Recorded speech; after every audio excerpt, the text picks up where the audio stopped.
So guys, for the first method, you're going to head over to search and type in View Advanced System Settings. Click on it.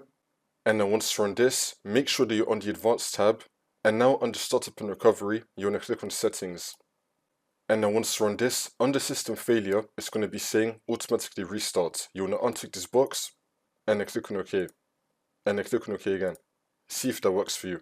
If that's still not working, then for the next method, you're going to head over to search and type in registry editor. Click on it and then click on yes. And now this will come up.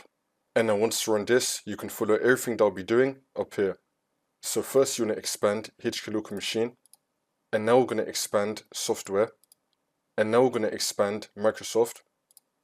And now we're going to expand Windows. We're going to scroll down till we find Windows. You want to expand Windows. I'm going to make this a bit bigger. And then once you expand Windows, you want to find Windows Update. Now in my case, I do not have Windows Update, so I'm going to create it. So if you do not see Windows Update, then you want to right click on Windows, and then click on New, and then click on Key. You want to call this Windows Update, and then click on Enter. And then once you have the Windows Update folder, we're now going to create a new folder under Windows Update called AU. So we're going to right click on Windows Update, and then click on New, and then click on Key. You want to call this AU.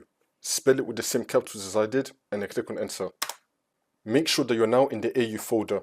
Again, you can follow everything that I did up here. Make sure that the final one says AU on it. We're now going to be in the AU folder. And then once we're in the AU folder, you just want to right click on the white space, and then click on New, and then click on dword 32-bit value.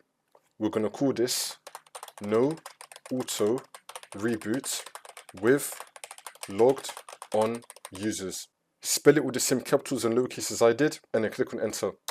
And then once you have this, you're going to double click on it. And now in this box right here, you're going to type in 1. So make sure that under value data, you have the number 1, and then click on OK. Now, you just want to restart your computer, and then this should now fix your problem.